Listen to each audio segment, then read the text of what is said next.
देखने वाले हैं नंबर, ठीक ना। मैथ का जो चैप्टर है स्टार्टिंग से, तो इंट्रोडक्शन आप देखेंगे क्या है नंबर के बारे में, ठीक है।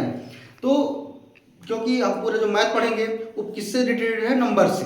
तो हमको ये पता होना चाहिए प्राकृतिक संख्या क्या है, पूर्ण संख्या क्या है और पूर्णांक संख्या क्या है, परिमेय अपरिमेय, भाज अभाज सहभाज, है ना, वास्तविक संख्या। ये संख्या हमको क्या होना चाहिए, पता होना चाहिए, तभी हम मैथ को क्या बड़े आसानी से सॉल्व कर सकेंगे, क्योंकि पूरे नंबर्स के बारे में तो ही होता है। तो हम पहले नंबर में सबसे पहले क्या देखेंगे, नेचुरल नंबर, जो प्राकृतिक संख्या हमारा, उसको हम देखेंगे। तो जो हमारा नेचुरल नंबर है,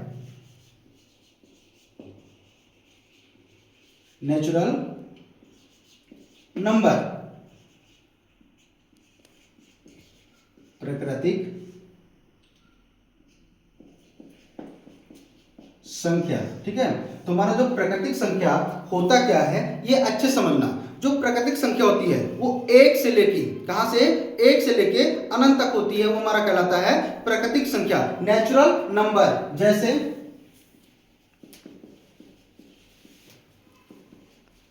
1 2 3 4 5, और ये कहां तक हो, अनंत तक हो। क्या हमारा जो प्राकृतिक संख्या होता है, नेचुरल नंबर होता है, वो एक से लेके कहां तक हो, अनंत तक हो, वो हमारा कौन सी संख्या कहलाती है, नेचुरल नंबर, प्राकृतिक संख्या। इसको n से दर्शाते हैं, ठीक है।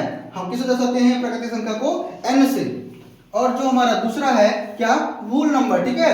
अब देख ले, प्राकृतिक संख्या देख लिए। अब प्राकृतिक संख्या में कोई दिक्कत है, अच्छे समझ में आ गया। कहां से लेके, एक से लेके अनंत तक हो, वो हमारा क्या कहलाता है, नेचुरल नंबर, प्राकृतिक संख्या। इसको दर्शाते किससे हैं, n से। समझ में आ गया ना। अब आगे देख लेते हैं क्या, मूल नंबर, मूल नंबर, ठीक है, जो हमारा पूर्ण संख्या होता है, पूर्ण संख्या। देखना, जो हमारा क्या है, पूर्ण संख्या है। ये पूर्ण संख्या होता क्या है, जो जीरो से लेके, कहां से लेके, जो पूर्ण संख्या हमारी है वो जीरो से लेके कहां तक हो, अनंत तक हो। संख्या रेखा में, संख्या पद्धति में जो जीरो है वो जीरो से लेके कहां तक, अनंत तक। 0 1 2 3 4, ये हमारी कहलाता क्या है, पूर्ण संख्या, ठीक है। जैसे देखना अच्छे से, जैसे 0 1 2 3 4, ठीक है, 5, ये अनंत तक हो, कहां तक हो, अनंत तक। कौन, पूर्ण संख्या। जो हमारी पूर्ण संख्या होती है वो कहां से होती है, जीरो से लेके अनंत तक। ध्यान देना अच्छे से। जो प्राकृतिक संख्या है वो किससे है, 1 2 3 4, ठीक ना। अब प्राकृतिक संख्या कहां से है, एक से है। लेकिन जो हमारा पूर्ण संख्या है, क्योंकि जो हमारा नेचुरल नंबर था वो पहले हमारा सिर्फ 1 2 3, हमको बाद में ये जीरो मिला है, ठीक ना। जब जीरो मिला तो हमारा क्या हो गया, ये पूर्ण संख्या हो गया। मतलब पूर्ण, पहले पूर्ण नहीं था, अभी हमारा क्या हो गया, पूर्ण संख्या। तो जो जीरो से लेके कहां तक हो गया, अनंत तक। कौन सी, जो हमारा मूल नंबर है वो जीरो से लेके अनंत तक है। इसको किससे दर्शाते हैं, W से। और जो जीरो की खोज है किसने की थी, आर्यभट्ट ने। ये भी जीरो का जो खोज थी ना, वो भी एक अलग ही कहानी है। वो ऐसे वैज्ञानिक लोग अचानक ही ढूंढ निकालते थे जब किसी चीज की मान ली आवश्यकता पड़ जाता है। अब जो हमारा प्राकृतिक संख्या थी, ये इन संख्याओं से हमारा काम नहीं चल रहा था। कहते हैं ना कि आवश्यकता ही आविष्कार की जननी है। तो बस शून्य भी ऐसे ही आविष्कार हुआ है। इनके जो आविष्कारक कौन है, आर्यभट्ट जी है, ठीक है ना, जिन्हें महान गणितज्ञ कहा जाता है, ठीक है। अब ध्यान देना, जो हमारा मूल नंबर है, ठीक है, क्या, पूर्ण संख्या, वो जीरो से लेके कहां तक हो, अनंत तक हो, वो हमारा क्या कहलाता है, पूर्ण संख्या। इसको किससे दर्शाते हैं, W से, ठीक है। अब इसके बाद जो हमारा कहता है पूर्णांक संख्या, इंटीजर नंबर, ठीक है, इंटीजर नंबर। जो हमारे इंटीजर नंबर है, जो पूर्णांक संख्या, पूर्णांक संख्या।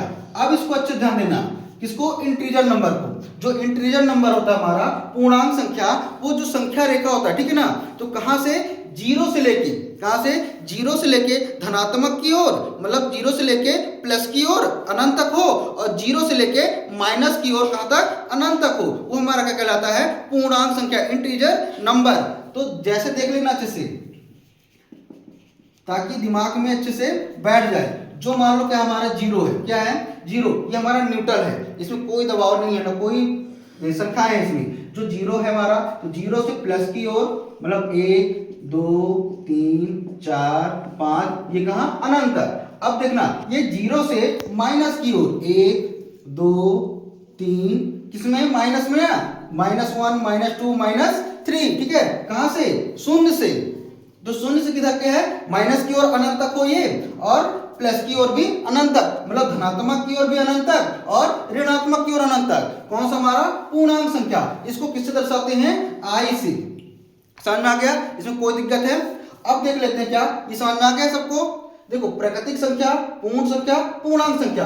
प्राकृतिक संख्या जो 1 से लेकर अनंत तक हो, और जो पूर्ण संख्या होता है वो 0 से लेकर अनंत तक हो। और जो हमारा पूर्णांक संख्या इंटीजर नंबर है वो क्या हो, जो 0 से लेके प्लस की ओर अनंत तक और 0 से लेके माइनस की ओर अनंत तक, वो हमारा क्या कहलाता है, पूर्णांक संख्या। अब देख लेते हैं क्या परिमेय संख्या। जो हमारा परिमेय संख्या है, परिमेय संख्या, तो परिमेय संख्या तुमको जो भी p बटा q के रूप में मिले, जहां भी तुम संख्या देखोगे किस रूप में, p बटा q के रूप में, वो सभी संख्या हमारी क्या होगी, परिमेय संख्या होगी। अब हाँ एक चीज और ध्यान देना, यदि q नॉट इक्वल 0 है वो हमारा परिमेय संख्या नहीं है, मतलब q के बराबर 0 नहीं होना चाहिए। मान लो p बटा q, मान लो 1 बटा 2 है, तभी हमारा क्या है, परिमेय संख्या है।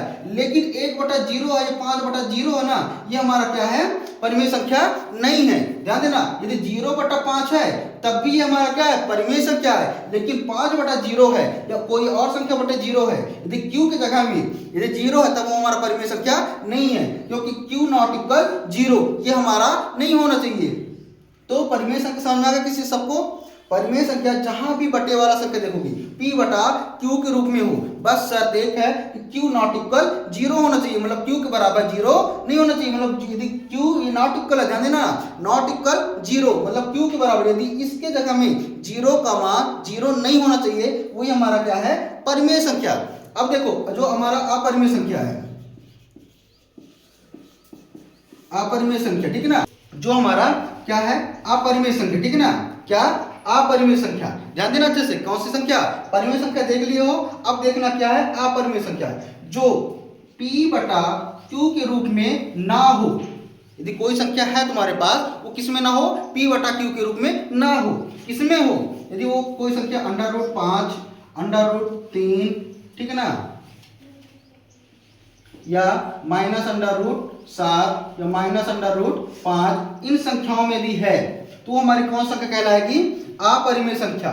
जिन संख्या यदि p बटा q के रूप में नहीं है वो हमारा क्या है, अपरिमेय संख्या है। और ध्यान देना, जो पूर्णांक संख्या वो वास्तविक संख्या होती है ना हमारा, तो उनसे अलग होती परिमेय संख्या और अपरिमेय संख्या। ध्यान देना अच्छे से, इससे थोड़ी फर्क है। जो p बटा q के रूप में होते हैं वो हमारा क्या है, परिमेय संख्या, और जो अपरिमेय होती हैं वो p बटा q के रूप में नहीं होती हैं। वो हमारी जैसे कैसी संख्या होती है, जैसे देख लेना √5 में है, ये हमारा क्या है, अपरिमेय संख्या है। √3 या -1 -2, ठीक है ना, ये सभी हमारी क्या संख्या होती हैं, अपरिमेय। तो समझ में आ गया इतना, किसी को दिक्कत है, कोई प्रॉब्लम? तो यदि ये समझ में आ गया होगा, क्योंकि ये बहुत जरूरी होती जानना, तुम लोग 9th 10th का मैथ पढ़ रहे हो, ठीक ना, या और आगे की भी चीज जान रहे हो, तो ये बहुत उपयोगी है। और हर किसी को ये प्राकृतिक संख्या, पूर्ण संख्या, पूर्णांक संख्या, परिमेय, अपरिमेय, ये सभी चीजें आनी चाहिए। समझ में आ गया? तो आज के लिए इतना ही, श्रेष्ठ नेक्स्ट